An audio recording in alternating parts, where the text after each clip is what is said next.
one of the challenges is that we give a lot of messages over to 18-year-olds, and they're really appropriate for 18-year-olds. We have to update the message for 23-year-olds, and we don't always update the message for 23-year-olds. And if we don't update that message, so then that's where a lot of the challenge comes from. Because if I'm judging myself based on 18-year-old messaging, important as it was for that period in time, I'm going to be very frustrated. I don't learn anywhere near as much as I do. And I professionally on some level, I guess, learn. But I don't learn anywhere near as much as I did when I was 19, in yeshiva. Welcome back, everybody, to another episode of the BEN podcast. Today, I was joined by Rabbi Yehuda Turetsky. He is one of the main rebbeim at Yeshiva Shalavim and also one of the assistant directors of NCSY Kollel. The topic that we discussed today was the idea about being balanced and having your growth be sustainable over periods of time. The advice that he gave is literally relevant for people that are pre-Israel, currently in yeshiva and seminary, and even post. There are things that every single person watching this episode will take with you, keep it in your pocket, and even give over to people. Amir Hashem. So I can't wait for you to listen to this episode, so sit tight and enjoy. Welcome to the Israel Gap Year BEN podcast. I'm your host, Avi Proctor, and in each episode, we get BEN in depth into the remarkable lives of individuals in Israel who dedicate themselves to inspiring the next generation of Klal Yisrael.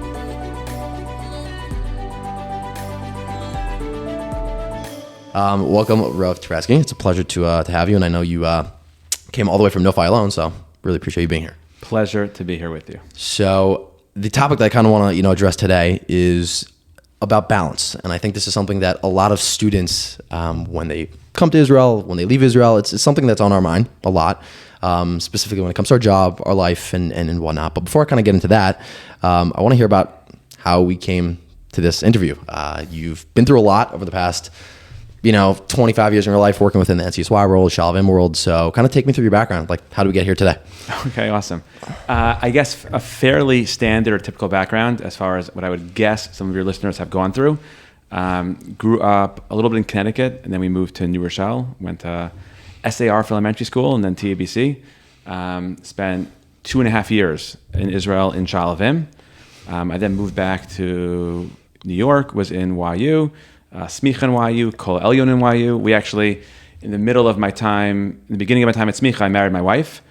We actually stayed in America a little bit longer. She's from Montreal, and we wanted to both be citizens of the same country, other than Israel, before we made Aliyah. It was like hedging a little bit. We make Aliyah nervous, if it doesn't work out, can we go anywhere together? So we stayed a year, an extra year. Thank God it worked out. My wife was teaching for YU at the time. They opened an online program the year that we made Aliyah. So she has kept her job. That's a great question. I don't know, 13 years ago. 12 years ago. But so they started an online program. She teaches in Israeli graduate school in Jewish education. So she kept her job. I got the offer for Shalavim, and we made Aliyah. I spent my summers in NCSY Kollel and the year in Shalavim. A little bit of an interesting experience. We live in, my wife would say, boy country. We live in Shalavim, right around the yeshiva. Our summers in Kollel, it's a lot of immersive educational experiences, is what I would say. And thank God, been a great time here. We moved here, like I said, about 13 years ago, and I'm very much enjoying. So, kind of in terms of looking at yourself, if I told you 15, 20 years ago, you'd be where you are today, what did you envision for yourself, and what would you have probably said then? Yeah, it's actually interesting. I don't have an exciting story about this in the sense that part of what I'm doing right now is probably what I envisioned myself doing or would have wanted to do, but would have been nervous, would it work out? But this really is sort of the track that I saw myself on. I tried to hedge a little bit. When I was in college, I majored in psychology and took it seriously, so that would be there as a real sort of backup in case this wouldn't work out. But I knew I wanted to end up in Israel. I knew that I wanted to go into chinuch, and I pretty much stuck with that plan up until, I guess, now. Wow. So before I get into our topic, just another thing that kind of strikes me, speaking to what you just said, you live in Noi Alone. Technically Shalavim, actually. Technically Shalavim. So yeah. Moshav Shalavim, what's it called? Kibbutz Shalavim. Yeah. So for the people that are listening to this that don't know anything about that area, kind of give me a little bit of a pesach into what that means. Awesome. It's fascinating. It happens to be, it's about 5 minutes away from Modi'in, which means that we're close to a major city. But when it started, we weren't. When it started, it was, I think, originally a kibbutz. small kibbutz. They decided to open a yeshiva. This is, 60 years ago or so. And they built around the yeshiva, which is where I live, I would say like faculty housing. So it's probably, I would guess, between 50 and 100 families. There's an elementary school and a high school, and in Israel it has a yeshiva and a bunch of other programs that are around there. So there's Shalvim, which is the kibbutz, and the yeshiva. And then and then they also built Noi Alone, which is a community of a couple hundred families that live in the surrounding area. So it's pretty much midway, for those that are less familiar, midway in between, Yerushalayim and Tel Aviv. So that's pretty much where we are in the center of the country. Where we live, which is interesting, is we really live on a yeshiva campus, which means that, it's not one of these things where you like work during the day and then you go home and you're totally off. It has some pluses and minuses we could definitely reflect upon if you're interested. It means that I'm home breakfast, lunch, and dinner, but it also means that I'm sort of in the yeshiva, in the morning, parts of afternoon, night, things like that. So it's interesting, looking at Noi Alone and where Shalvim is, are there enough like American families there for you to feel like, I'm in a place where I have like some form of community, or is it like the yeshiva is my everything and that's all I need? It's actually a fascinating thing, because when we made Aliyah, part of what we were trying to figure out was where we wanted to live. I'm not sure we've settled on anything yet, even though it's been there for a while, but there's a lot of Americans in the yeshiva, and for the average American in the yeshiva, it can feel like there's a very strong American base. For my kids, as an example, like in their classes, it's a larger class size in Israel. My kids in elementary school could be 35 kids in the class, and there's 2 other English speakers. So the community has a lot of Americans. There's definitely a very real and dominant Israeli feel.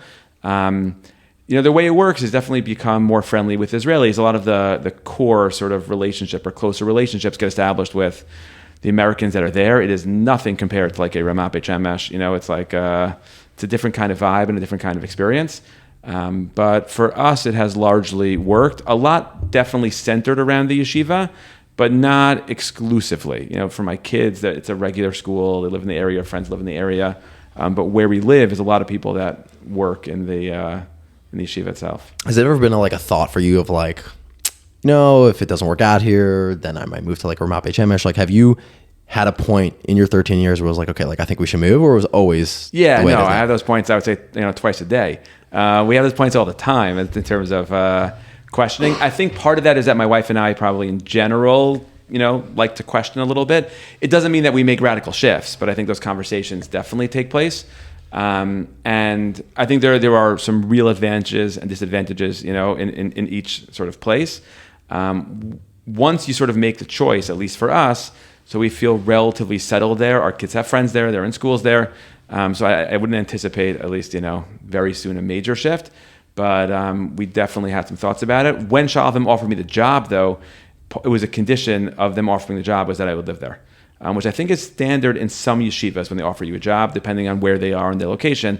But at least for Shalvim was, we're going to offer you the job, but you have to live on the campus. At this point, I think if I, left, I would leave, but not the yeshiva. I'm saying I think I could live somewhere else. But it saved us the stress of figuring out where are we going to go that we had no choice when we started. Okay, so living on Shalvim, do you have any interesting stories or things that maybe you've been through where it's like, okay, I really live in Noi Alone? Okay, so it happens to be, all my kidding aside about thinking multiple times a day of leaving, we're very happy to be there, and there are some enormous advantages to being there.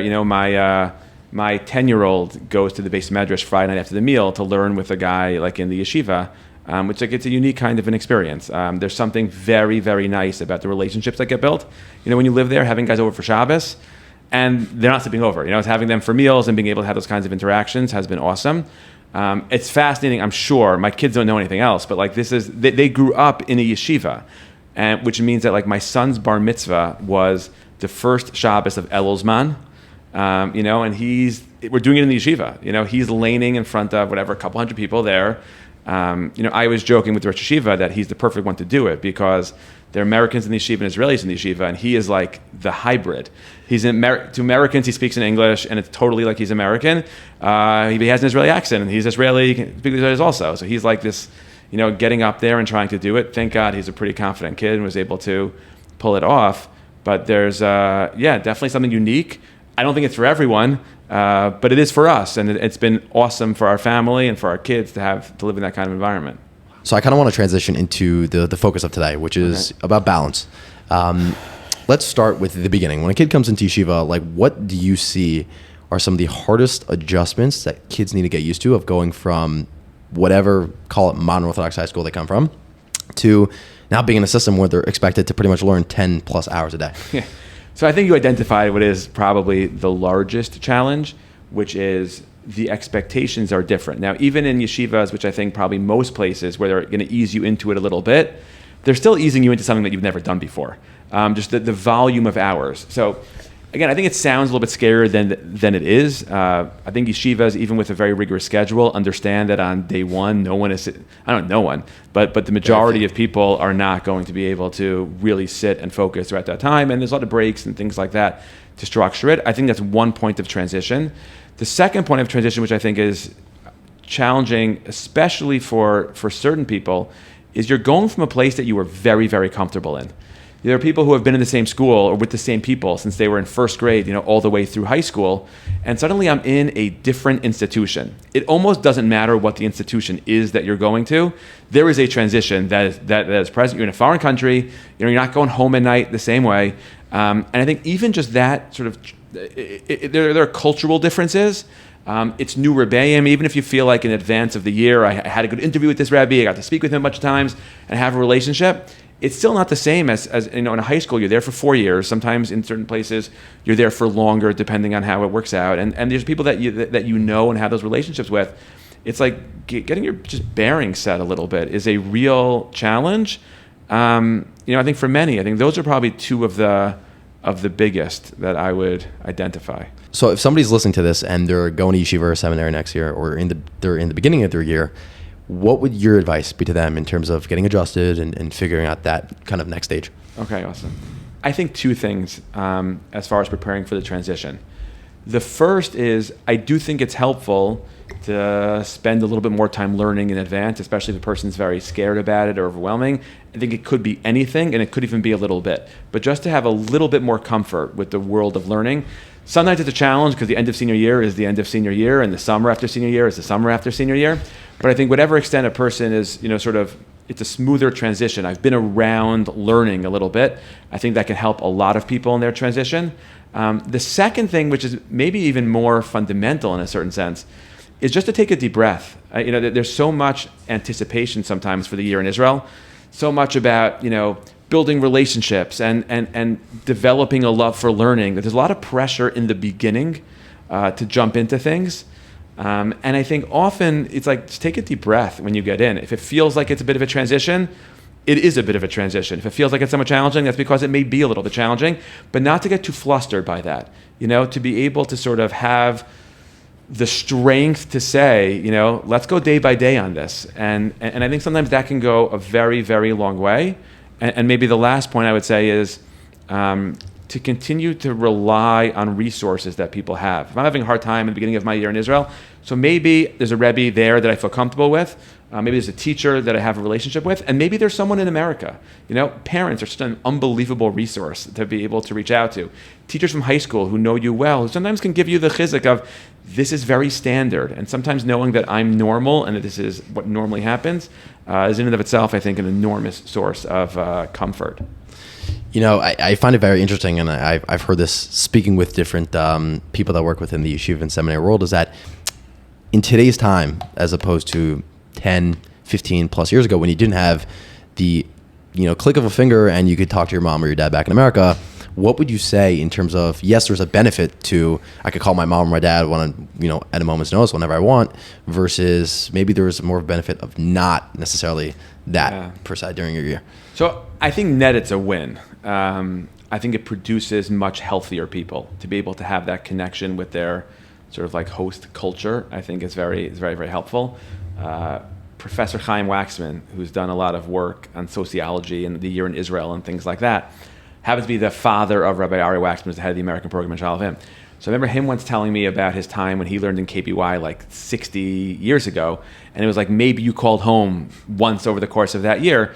It definitely fostered greater independence, for better and for worse. You know, those relationships are valuable. It definitely allowed greater immersion in terms of like Israeli society, because there wasn't as much of a connection to America. It was rarer for people to connect. And some of that was really helpful. Some of it was helpful to gain some of that independence. I've heard from a couple of people who work in Israel yeshivas. Nothing so surprising about that. You know, people who have been doing this for a long time. Again, I'm trying to speak in broader terms, not only about what the Shalvim experience is like, but in broader terms. I think, 30 years ago, if I had an issue when I was in yeshiva, so I would myself go and raise that issue. Now it's increasingly common for me to tell my parents to reach out, or things like that, which is good in that I think there are more issues that people are raising because of the comfort level speaking to parents. But there may be some skills that people could benefit from in terms of that kind of independence, where they'd be able to benefit in that way. So it has its milos, has its chesronos, I think different directions as far as how you want to go with it. But it also is what it is at this point. So like lamenting what once was, or just speaking about how great it was, I think for where people are right now, they're in contact with their parents all the time. I asked the guys in my shir that question, just for kicks, to get a handle, like, how often are you speaking to your parents? So when I was in 12th grade, I remember one of our Rebbeim telling us, like, at least once a week. You have to call once a week to have some contact once a week. And now, again, between WhatsApp and calls, and it's so much more frequent, which I think by and large is enormously healthy and helpful for people. Very interesting perspective. I not often do you hear somebody that says, okay, like, yeah, it's good to really connect with your parents all the time, but very interesting. Well, I think I'll just add, I think we pay a price on the other end with that. Sometimes, like, I think about this in terms of like the long-term growth factor. You could have someone that maybe grows more in a quicker way if you would, figuratively, as I once heard someone say, like, cut the umbilical cord, of like, break the connection. They're not in contact with their parents. They're writing letters or things like that. So in a certain sense, maybe there would be a kind of growth that would come. I don't know how healthy that would be, but a kind of growth. But I think you also had the flip side of that, is when those people then went back home, you had very, very challenging transitions. Suddenly it's like, who are these people? I'm part of a different culture. The reality is now, there are very few yeshivas and seminaries, to my knowledge, that are not based in heavily Anglo areas. People aren't leaving home the same way, even if technically they're on a flight. At least I think that's part of the way I would say it. No, definitely a valid point. I kind of want to get back to the topic we were discussing before about of balancing within yeshiva. So, kind of what you said before of the struggles that a kid goes through to get adjusted to his year. Do you have like an example of a kid from your time when you were in Shalvim and you were like, that kid, he came from a typical background and he did X, Y, Z, and that was what helped him have some form of like a sustainability in his growth that carried him? Yeah, so my answer to that question is not going to be that exciting, although I hope and I think that it's true, which is there's often this quest, I find this at least, with people at the age of those who are in the year in Israel, whether in Shalvim or anywhere else, that like the key to my success is doing something very different than like the standard pathway in the institution. It's like if a guy's really committed to learning, it's wanting to stay up incredibly late at night. If a person wants, again, certain experiences, doing something which is, out of this world, very, very rare, very special. Whereas often the healthiest transitions that I have seen, by and large, are people that adjust and sort of like ride the wave of the yeshiva and the yeshiva schedule, or the seminary and its schedule, because there's a lot of understanding of the people that I think run it, looking at like the curriculums as what makes the most sense for the people that are there. And instead of like doing anything which is so rash, it's like, just ride the wave a little bit. And if it's hard, I need a break, I go and I take a break. And if I can push, so then I push a little bit more.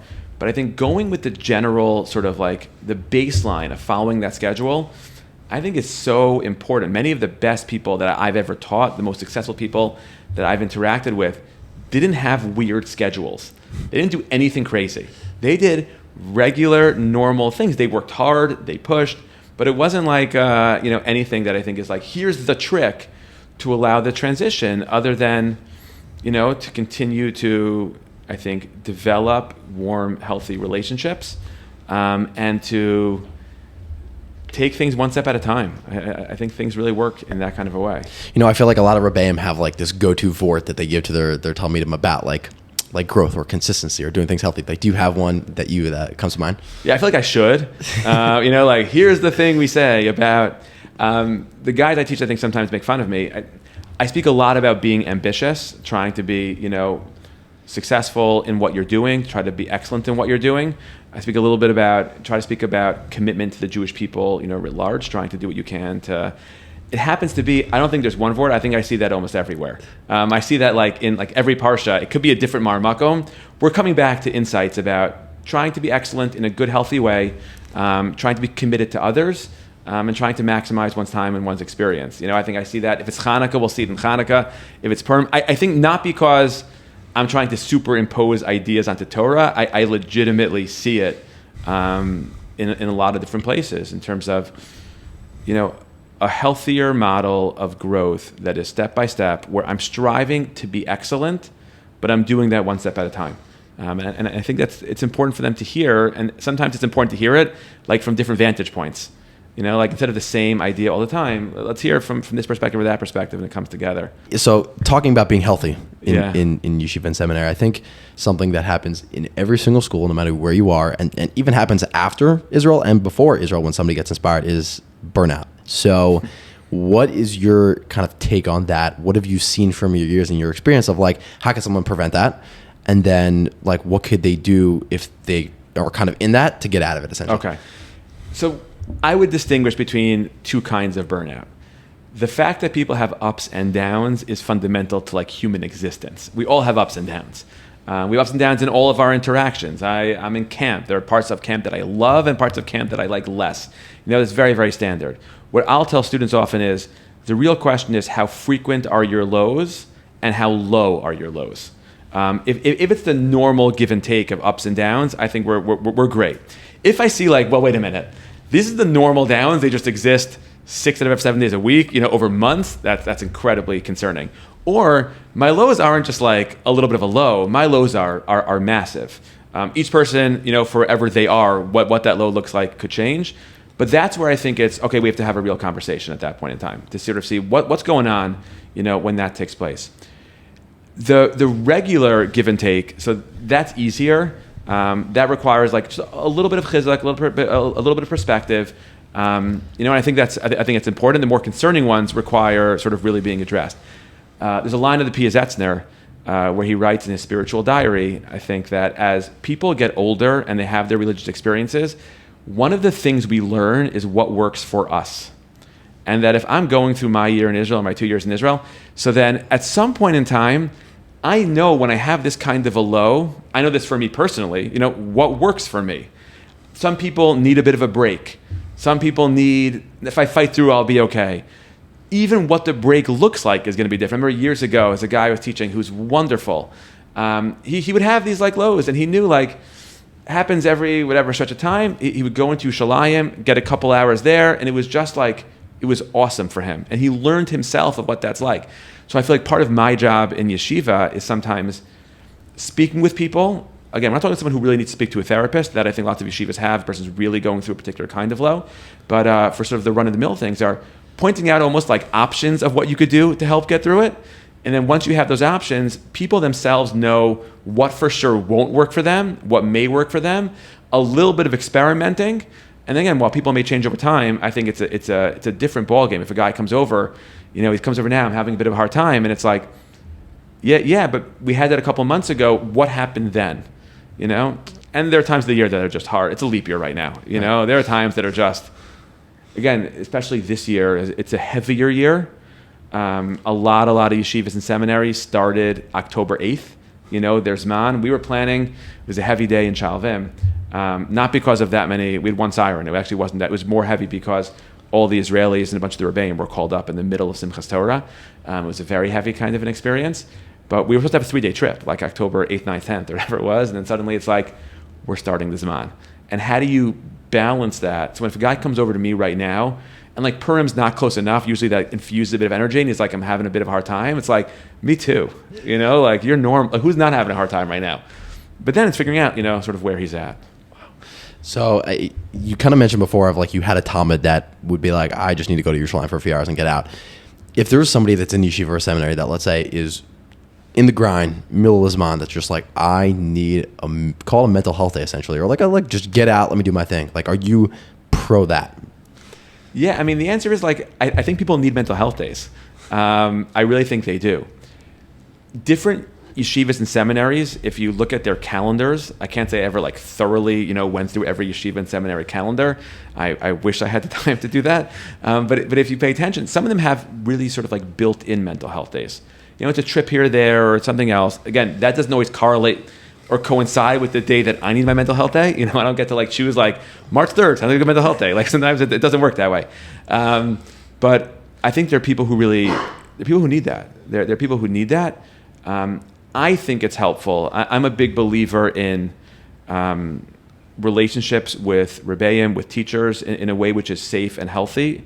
And sometimes I think conversations are helpful because I could certainly envision a reality where it's like, it's your 8th mental health day this week, what's going on? Which either is a real mental health concern or it's not called a mental health day if you just don't want to be in yeshiva. We have to strike the proper balance with that. But because of how intense the year is, like dorm life is intense. Even if you're with great people, but it's like, let's say I'm used to my own room and I'm used to a lot more space. It's like I see guys by Shalavim all the time. It's a nice spread out campus. You see guys jogging. It's a wonderful thing. Some of that's because physical fitness is in. I think people are very conscious of that. And some of it's like just nice quiet time, which is very helpful. So the mental health days, I think, play a real role. At minimum, if you believe that they play a role in general and that they're understandable, people having a day off is valuable. I think many rebbeim, in these places, teachers take this day off. I don't know why the only population that wouldn't need one are late adolescents in their year in Israel. That would be an astounding fact. Like, no, their mental health is totally fine. Like, I think we know about that would say like, they're okay. I think we need that. I'm very understanding of that. I'm very fearful of invoking it too often. I also think that there can be partial days. I miss this part of the afternoon and night and I make things up. There are a lot of like in-betweens that people can have. I think in that sense, there are ways to do it nicely and people that do it nicely can be very successful. I've seen this before within, students in yeshivas where you have a friend that's going through the grind with you and sometimes someone from an outside perspective could see that, okay, this kid is totally in the burnout zone. So when you have a friend, let's say, that's in that zone, but clearly doesn't see it, like, is it your job to now try your best to show that to him or get in the way, or what do you think someone should do? Yeah. So maybe I'll start with a slightly different point and then circle back if that's okay. There's something, people are often concerned about when I grow, is it going to be awkward? When I grow, is it going to be authentic?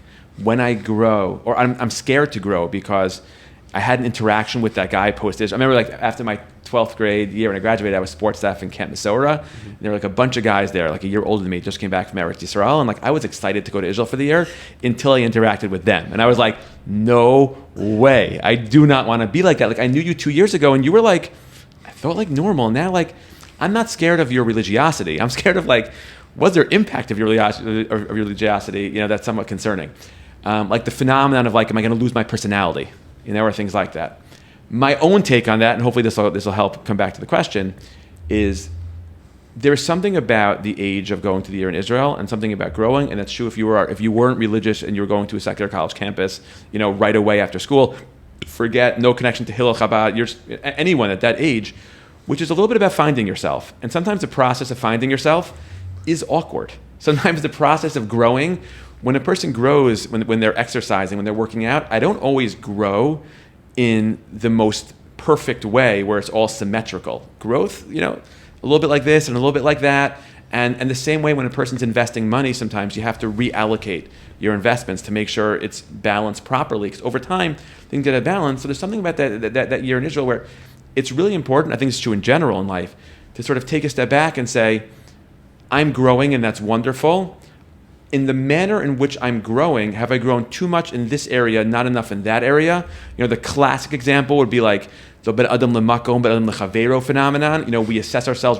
For some reason, some mitzvos become fundamental in our assessment of where we are religiously, and some not.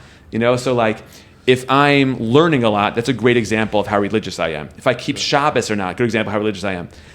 If I, as an example, speak a little bit of Lashon Hara, or if I don't get up for that person or help at the end of, like, let's say there's a rotation there, people clean up the dining room, the chadarocha where you are, and I'm not as helpful there, that doesn't always register in my hierarchy of, like, where am I religiously at that point in time, which, okay, I understand the phenomenon, because part of growth has a bit of awkwardness, and I think part of what we're trying to do is to allow people to sort of, like, find themselves and live in that place, but then also be able to take a little bit of a step back, and to sort of, like, reallocate and get healthier again. So the burnout phenomenon, typically, I think if a person's moving in a good, healthy, balanced way, you won't see the kind of burnout where they don't notice, everyone around them notices, and they don't notice. If there's something like that, I think that's time for a real conversation. Who should have that conversation? What the conversation should look like probably depends on the particular dynamics of who we're talking about. How close are we? How open are we? How good am I going to be at, is he going to take it from me? Is there someone else in the institution that would be even better at it? That's my own sort of take on that. By the way, super, super interesting. And I think that it's for that balance for students is definitely something that everybody, I guess, could get better at. But something that I kind of want to touch on that you just mentioned a second ago was, like, when you go through that shift, a lot of people, unfortunately, their personality begins to shift with them. So, like, what's your advice for somebody to, like, grow in a balanced way within the system in yeshiva, while also not, like, chucking your personality out of the door? I think I'll say with me personally, and then some broader ideas. I happen to think for me personally, that's why it's really important that guys are over at my Shabbos table. Like, they need to have role models, religious role models, which I think the teachers often end up being, where they see, I think it's true even in Shir, like, I'm not hesitant, you got to joke around a little bit. To mess around. Like, if they see if they don't see you doing that at all, then the message that you're promoting, even if you would give a really serious talk about the importance of having a balanced personality, if they don't see you smiling, they don't see you joking around, they don't see the way you're talking with your children, then they could easily assume that success means not being able to joke around. So I find, like, our Shabbos table is really helpful for people, just to be around a Shabbos table. My kids are regular kids, and we're going to talk about regular things. My high school son, he likes sports. So, like, we'll talk about sports. And, like, I think that, and my 13-year-old daughter likes a range of things. She's fascinating. Like, that's going to be part of the conversation, but I think some of it is the religious role models and what they're projecting. I really believe that you can both do that and model serious frumkeit and ambitious Talmud Torah. Like, I don't think there has to be a stira, any contradiction at all between, like, we can learn really seriously, we can also be normal, healthy, and do things like that. I think that's true in the broader sense also. There's an element of personality where I'm very sympathetic to people that are trying to balance their personality. If I'm the kind of guy that always makes fun of my friends, and part of my brand is I make fun of my friends, and suddenly I'm like, I don't know if I want to be that anymore. So the transition from that to still being positive and outgoing, but not messing around in a certain kind of way, that can be challenging. So I'm very sympathetic to people that are, like, struggling a little bit with, how do I allow my personality to shine the same way? But the real answer for me is healthy, good religious role models who are smiling, who are outgoing and positive. I don't know, outgoing per se is the most critical thing in the world, but are positive, and are demonstrating a world in which their personality does come through, which I think is true for lots and lots of people. So for somebody that's, like, in that stage of growth, right? And let's say they grow in a way where their personality clearly shifts, and then now the relationships around them begin to change. So if somebody has kind of that dilemma, which I'm sure a lot of people go through in their time in Israel, of, like, okay, if I begin to get more religious, and naturally my personality might change because it has to in certain areas that, I couldn't fit within that religious bubble before. What's your advice to somebody that's like, okay, like, yeah, if you take those things on, which you kind of have to in certain areas, you might have to distance yourself from certain people around you. So what's your advice on that one? Okay. Obviously very tricky. I think it depends a little bit on two things. I'm not sure people's underlying personality traits, should or really ever need to change. If I'm a funny person, I have to find a way that I can be funny, that I'm comfortable with religiously. But it's important that your sense of humor comes out. And in that sense, I think the underlying personality that doesn't really have to change. As far as relationships that change as a result, that's always a challenge. We could speak, I guess, later if you want, a little bit about family and the role that plays. I would put that in a bit of a different category. As far as friendships, I've certainly had students over the years with friends that have gone in different directions. What actually is fascinating to me, I spoke with my shir last year for a while, people always talk about being friends with people that are less religious than me. An enormous challenge is being friends with people who are more religious than you. Sure. I feel like I'm growing, and suddenly the guy next to me is like really growing. I feel like especially I feel like in high school I was more motivated than him, and now look where he is. So I think when we speak about shifting relationships, we have to also speak about the challenge of being around people who are, maybe they're just like even better than me in a certain sense, and I thought I was always good, or they're just like, I want to have my personality, and they don't seem to have it, but they're being celebrated for their intensity. We're in a different yeshiva, and we meet up on a weekend, and I'm like, oh my gosh. So I think relationships change over time as people change. But I think many of the closest and warmest relationships that we have, there is nothing as powerful as many of our oldest friends. Nothing as powerful. There are people that I'm not in touch with as often. If I ever needed anything, they're the first people that I'm calling. And I'm very cautious of people sort of doing anything that would, in a serious way, end some of those real relationships. What I think does happen, though, sometimes is the core group that I spend time with can certainly evolve. I want to spend time with people. We have different values now. This person went in one direction. Again, any direction. I'm who I am. And maybe right now we're a little bit different. What I'm interested in is different than what he's interested in. We used to have a lot of shared things. We loved sports, and now I'm really into finance, and he's really into medicine, or his family is here, and my family is there. And in that sense, like, there's a certain natural evolvement which sometimes can take place. Right. But real warm relationships, I think you have to find the right way to do it. It sometimes requires some planning. It's a guy I'm very close to, who he has a couple of friends who he's been close with for the years and still very close with, a couple of guys that went in a very different direction. They have to find, they spend time together. It's beautiful, their relationships. They have to be a little bit more creative about where are we going to hang out and what is that going to look like. I'm not going to the club that you're going to, nor do you want to come to the base measures, that I'm in. So let's go out for an awesome dinner. And it requires a little bit of planning, and I think also, which sometimes is hard, open conversations. If my friends are all going to one place in any direction which is different than me, instead of making up excuses about it, which sometimes people want to do, I can't make it tonight, sometimes it prolongs and exacerbates challenges. Sometimes saying like, you know what, I'm actually not as comfortable right now going there. I found that, generally speaking, old friends are so respectful and so wonderful. I am to others, and they are to me. That's been my experience, at least. It's very interesting you say that, and I want to touch on something you said before, is that when you go through that stage of growth, sometimes you have that person that's more religious than you. And the setup of most yeshivas and seminaries is you have a base medrash where I have my makom, and 3 steps to the right I have someone else to the left of me, front and back and all over. And then you come in, let's say, similar paths, similar fields, and then you go through the stage of growth, and it's like, how do I not focus or look at the person to the right of me that's doing his thing, and how do you kind of get this focus or locked in mentality of like, I'm just going to do me, and like, I'm going to work on myself in yeshiva and seminary to become the best version of myself and completely forget about everybody around me. Yeah, I think I've struggled with this a lot, and I've thought about this a lot. 2 initial points, and then I'll try to answer the question. The first point is, humans are social beings. We like to be around other people. Even hippies in the 60s that were doing their own thing and were like rejecting society in many ways, they still hung out with other hippies.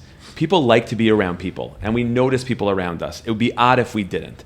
So that's point number 1, is that we're aware of what's going on around us, and we need friendship, we need relationships. The second piece is that, it's like, it's very easy to give a talk in a yeshiva about don't look over your shoulder, do your own thing. It's very hard to not look over your shoulder, because I want to figure out how I'm doing. And one of the ways that I figure out how I'm doing is by looking around me and seeing, how am I compared to others? It's very normal and very and very standard to be able to do so. So at least for me, the first thing that I would do in a conversation with someone about that is validate in a very authentic way. It is normal to do that. It is very understandable why a person would do that. We all do that at different parts of our lives, in society, wherever we are. If you're a ball player and you're out on the court, so then you're going to look around and see, like, how do I stack up against everybody else? And it's camp. People are doing things like that all the time.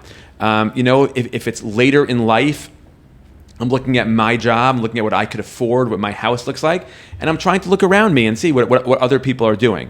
So I think a good degree of validation, sometimes when we're in our year in yeshiva, we feel like it's a year in yeshiva issue. I feel like a lot of my conversations with people, I'll ask that question, whatever they're going through, like, do you think this is a yeshiva issue, or is this a lifetime struggle? This is a struggle which exists outside of yeshiva. It happens to be coming up here, but in general, this is a struggle. It'll be a struggle if you don't get a promotion and this guy does, or he has a nicer home, or he has a better vacation and you don't.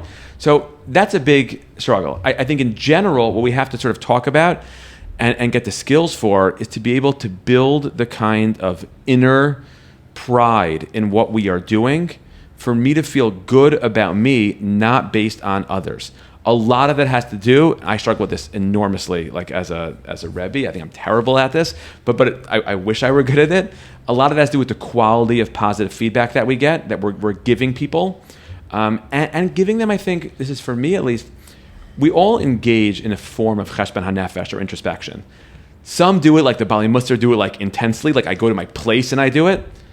Other people do it when they're late at night and they're falling asleep in bed. Other people do it when they're walking around, like, how am I doing? Like, what's going on? And I think some of it is giving people the right questions to ask when they're assessing how they're doing.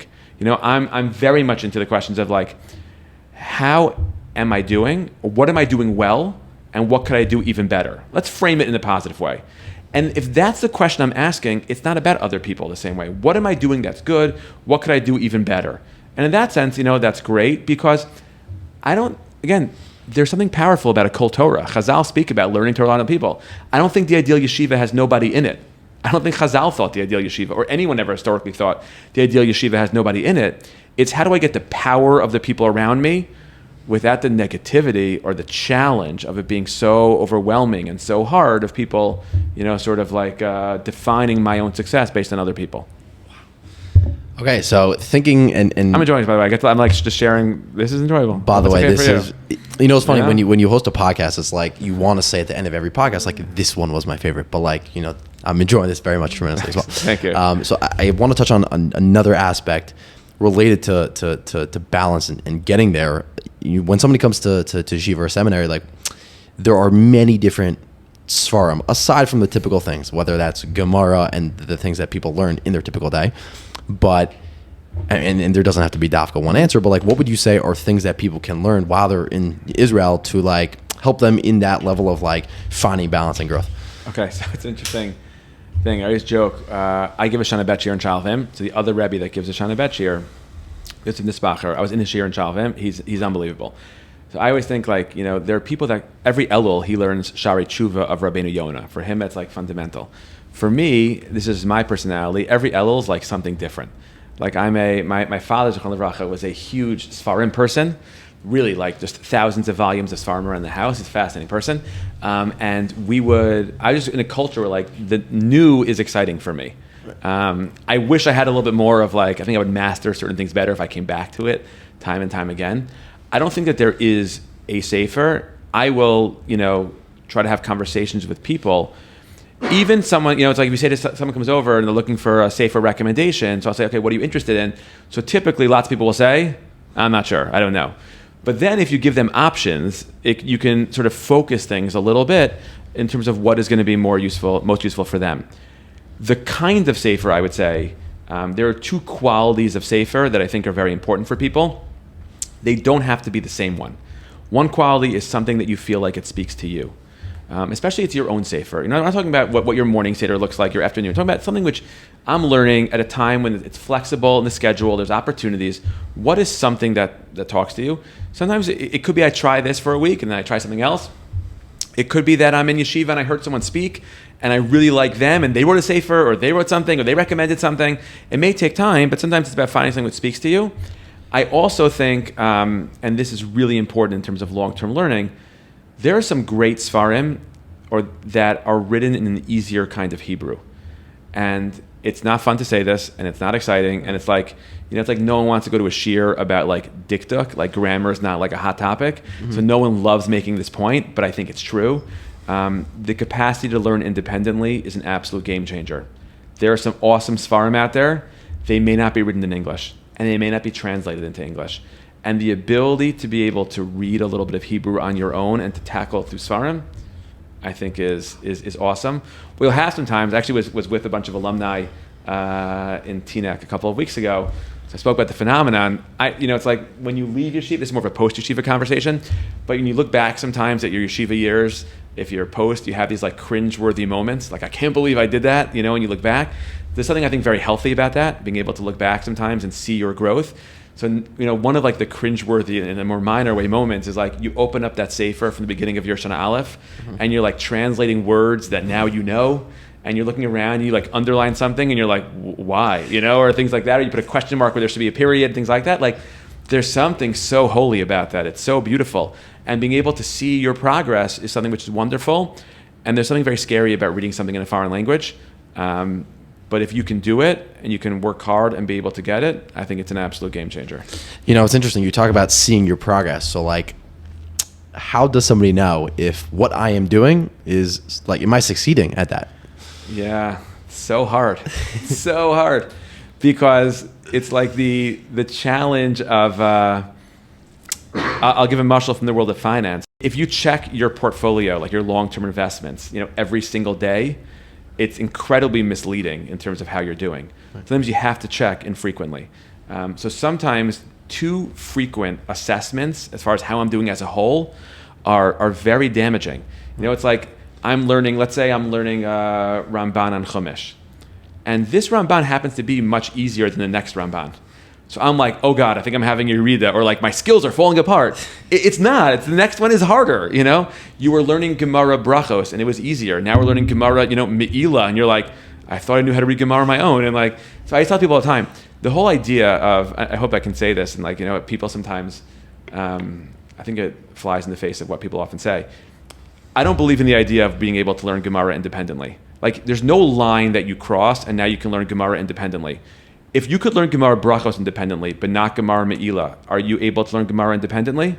If you could learn Gemara Baba Kama independently, but you couldn't make your way through the fourth parak of Bechoros, is that called Gemara independently? So the answer is like, I don't even like that language. It's a process. It's evolving. There's being able to learn a lot of Gemaras independently. And then over time, more and more. But there's no line where when you're in Israel, you're like, and now I have crossed that line, and now I can read Gemara. Like, I want to know how to learn Tosfos on my own. Kvi Eger leaves a lot of Tosfos in with a Tzarech Ian. Like, of course he knew how to read Gemara on his own. There are Sfarim, there are Machloks of how to explain Tosfos about this. Like, it's a process of growth, which means, and this is part of the, to exacerbate the challenge, how do I know if I can, read, what am I looking to do? Because it's hard to know. Can I read Gemara on my own? The answer is, like, yeah, but the third parak of Bechoros may be a bit of a challenge, or whatever it happens to be, or the Agadata sections, or this Gemara easier, this Tosfos easier. It's such a big challenge. Again, it's true for every sefer, has that also. So the three things I think I would recommend probably for assessing one's own growth. The first is not assessing it too frequently. I think it causes so much challenge, like we said. The second thing I would say is whatever I could find that is measurable, to try to search for something which is measurable. If I'm spending more hours learning, or I'm happier with the quality of the hours that I am learning, I'm paying attention more. I see myself, remembering things a little bit more. There are ways of sort of measuring. You gotta grab onto that, because in my understanding, with maybe a few exceptionally rare circumstances, people are always growing. The question is, can I identify that? And I think it's a really healthy skill in life to be able to identify your areas of growth. I think it's very, very healthy. The third thing, and I think this is where quality teachers, rebbeim, mentors, older people around who know you well enough and can give you that chizuk of, and not just chizuk in what can sometimes come off as superficial, can identify, where they're at is very, very important. I know this in my shir from the beginning of the year until now. The quality of question is stronger. Mm-hmm. The observations, they're better, because there's that growth there. But the guy who's asking, who's making this comment in the morning seder, which he never could have said 6 months ago, it's an amazing, And then suddenly in the afternoon, he's like, I don't know if I'm growing. And I'm like, what? Like, what are you talking about? Do you know what? That's that's unbelievable. Like, what do you mean you don't know if you're growing? But it's about sometimes the chizuk of someone being able to help you identify and see in your own those areas of growth, which I think is helpful as far as looking over your shoulder also. If I know that I'm growing, I'm not turning around anymore. I know what I'm doing. It's really wonderful. So in terms of growing and then being in your year in Israel, and then what comes after Israel, people go into the world, they start college, they get busy with things that they were not necessarily, occupied doing in their year in Israel. And that adjustment in and of itself is like very challenging for a lot of people. So kind of like touch on that. What have you seen from your experience of speaking with different alumni, and like, what's your advice to students in terms of like balancing like what comes next? Okay. I can think about this for a very long time. We have time. An enormous amount of thoughts about this. I'll share some sort of basics and go from there. One is, a major challenge is not all jobs are created equal, not all graduate schools are created equal, and not all family lives are created equal. The difference between someone who's married and single, in different directions. The difference between someone who has a bunch of kids at home and less support and is on their own. The difference between a second-year med student, and someone that is in a graduate school for education, which I did. It's not as rigorous as a second-year med student as far as the hours that you need to dedicate, or there's certain kind of pressure. Important as I think the graduate school education is. But I think that there are differences. And here's something which I think people don't appreciate the same way. I remember speaking to a guy recently who's starting now to work in accounting. The yeshiva system is very monotonous. It's pretty much the same schedule throughout. College, you were introduced to the idea of midterms and finals and get a little bit busier. If I'm an accountant, busy season, what my life looks like in the beginning of April is different than what my life looks like in the beginning of July. And therefore, what my standards look like learning-wise have to be different. And if I judge June by April standards, so then I'm going to sell myself short because I have more time in June to learn more. And if I judge April by June standards, so then come April, I'm going to be so disappointed and frustrated with myself, as a result of like, why aren't I learning that much? I'm falling, and it's like, you're not. The schedule wasn't really there. So I think part of it is about, cultivating or building a particular kind of schedule. For me, religiously, I think there are 2 or 3 major shifts that take place when people start learning. When people start working. Now, whether that's true when they go to college or not depends on where they're going for college. Depending on where they are, I think has enormous impact, and when they hit that transition, and what that transition exactly looks like. But I think there are 2 or 3 things that are very important in the transition. Number one is, as far as the learning goes, I think that there has to be, I would say, I hope it's okay for me to say this. My wife has said this, which is why I'm more comfortable. I think at least for every male who has a chiyuv of Talmud Torah, there's a certain minimum amount of real Torah that should take place every single day. How much, I don't know, but I think Kimat every single day has to happen, barring unique over-the-top circumstances. Could be to 10-minute, halacha as I'm going somewhere if there's just no time in the day, but I think something. If that's true for women or not, I don't know if it's true for women at all stages in life, at all times, if it's as practical. I do think a relationship with Torah is critical. That I think is clear, but the same kind of like daily, I'm not sure that's there the same way. But, my brother who works in seminary can share, I guess would certainly be more insightful as that. We have to get them on. As with lots of, as with many other people who have gone through it. I'm just sharing my impression on the side. But I think a certain amount, every day is important. The second thing which I think is important is, if the commodity that I focus on and I assess myself based on, let's say when I'm in yeshiva or seminary, is my learning, when I start working, I have to religiously be able to, on the one hand, keep that focus in Talmud Torah, and there are some amazing programs out there. Smichas Chaber is amazing. Daf Yomi is amazing. There are great programs in a lot of places that are fantastic for learning, but my avodas Hashem always has to be broad, but I have to really start cultivating a broader perspective on avodas Hashem. The role of davening is different. If you are, when you're working and have less time, it serves much more of an anchor of the day. The Torah writes that about mincha, the holiness of mincha in the middle of a busy day. The Gemara says in Brachos, like Eliyahu was only ne'eneh b'tfilas mincha. When you're in yeshiva, mincha's not, it ain't that the same way. It's the same as shachar, it's pretty much the same. So there are certain elements, I think, and there are certain mitzvahs that you can do a better job of then. There's certain opportunities for chesed. There's certain opportunities for integrity that a person can have, and broadening your avodas Hashem to make that part of your avodas Hashem, I think is so important. The third, as far as the transition, the piece of advice, I think has a lot to do with what your family and community life look like. If a person is zocha, a person who's married, what their spouse looks like religiously has to be the greatest predictor of a person's long-term religiosity. What the community looks like, as the Rambam writes in Hilchos Deos, we are impacted by our surroundings. That's what I mean by the early discussion about looking over your shoulder. Like it is, the Rambam says, derech briyaso shel adam. It's how man is created. So the more that I put myself in surroundings, even if I'm during the day, I'm doing a lot of different things, but I have some safe spaces where I can develop and be successful religiously. Those are the three that I think are that I would identify most prominently, I guess. I think that's something that a lot of people kind of go through in that stage of like the adjustment post being in Israel is a little bit of a feeling of like guilt sometimes of like, okay, like I know that I'm going through this adjustment. I know that, I'm not learning as much as I am during the day, especially guys.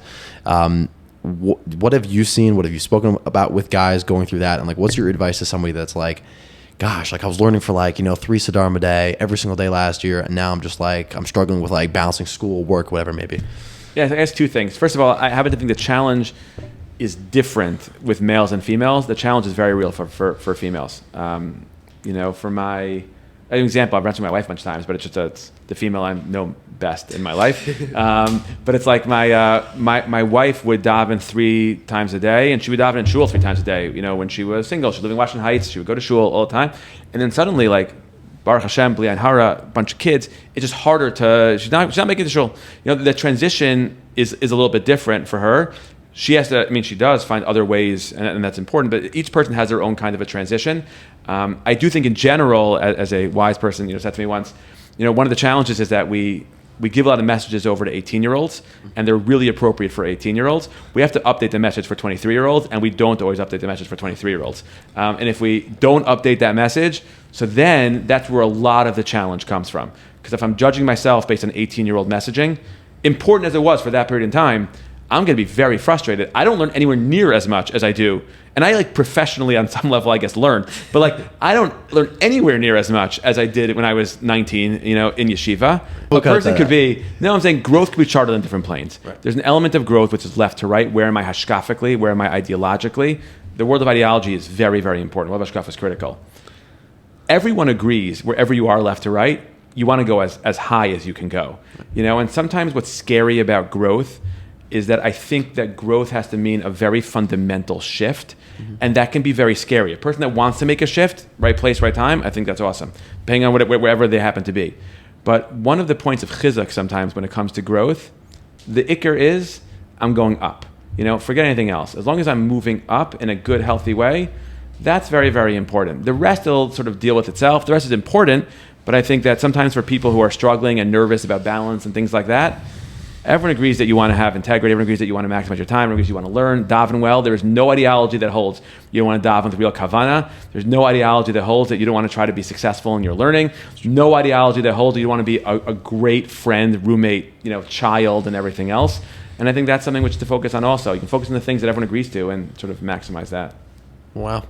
I want to keep this conversation going, but I want to end off with one specific question, and that is if you had one, call it piece of advice, that if you took a message and put it in a bottle and gave it to all your students or anybody that you come across and you said, take this with you wherever you go. Yeah. What would that be? The first thing I would say is that if I had such advice, I would tell it to them all the time. It's not like, it's like sometimes you're somewhere, it's like, do you have one more thing, like at the end of the year, it's like, is there anything that you really just feel like you need to talk about, like that you didn't address, it's like the most important thing. And it's like, if it's June and I haven't spoken about the most important thing yet, like I should be fired from my job. You got to be able to talk about, what is most important. I don't know if I have one particular sort of insight or idea. I think the value of being a person that you can be, I say this all the time. Aaron HaKohen, there are 2 unique things about Aaron HaKohen. Aaron HaKohen is nichnas lefnai v'lefnim. He is the only one that can go to Kodesh Kodashim. The Gra understands in some versions of the Gra. He could go in even on Nan Yom Kippur. Aaron HaKohen can go into Kodesh Kodashim. He also is the Ohev Shalom V'Rodev Shalom. He also is the person that was with everyone and building relationships. anyone that argues you can't be both is creating a false narrative. People that think that to be nichnas lefnai v'lefnim means I can't be amazing with people is rejecting the Mila of Aaron HaKohen. If you think that being friendly and outgoing means you can't be nichnas lefnai v'lefnim, I don't buy that either. And the message would be, you can do both. We can be talmidav shel Aaron HaKohen. That's what we're meant to be. And being talmidah means I can try to be holy and I can try to be good. I can be righteous and I can be sweet. And if you can do those things together, that's the message which for me resonates, and I think about that all the time as far as like, there's no stira, but people sometimes think that there is a contradiction between those two ideas. And I find that to be, false and really hurtful in terms of healthy and beneficial growth. Okay. All I could say is just wow at this conversation. I felt like, I was telling you before that, like when you're in yeshiva on a Friday night and you're like hanging out with Rebbe post Tish and there's like a long Q&A and then you just want this to keep going. Like I would love this conversation to keep going. So thank you very much. Like I'll thank you again for coming and looking forward to seeing you again soon. Pleasure. Really, really thank you so much for the opportunity. That's a wrap, everybody. I hope you enjoyed my conversation with Rabbi Turetsky. All I could say personally is after this hour is just, wow, Rabbi Turetsky is awesome, and he has so much Torah and knowledge and just hashkafas hachaim to give over to people. I hope you guys enjoyed. If you are watching on Spotify, Apple Podcast, YouTube, feel free to give us a like, a follow, share this to a friend. I'm looking forward to seeing you in next week's episode.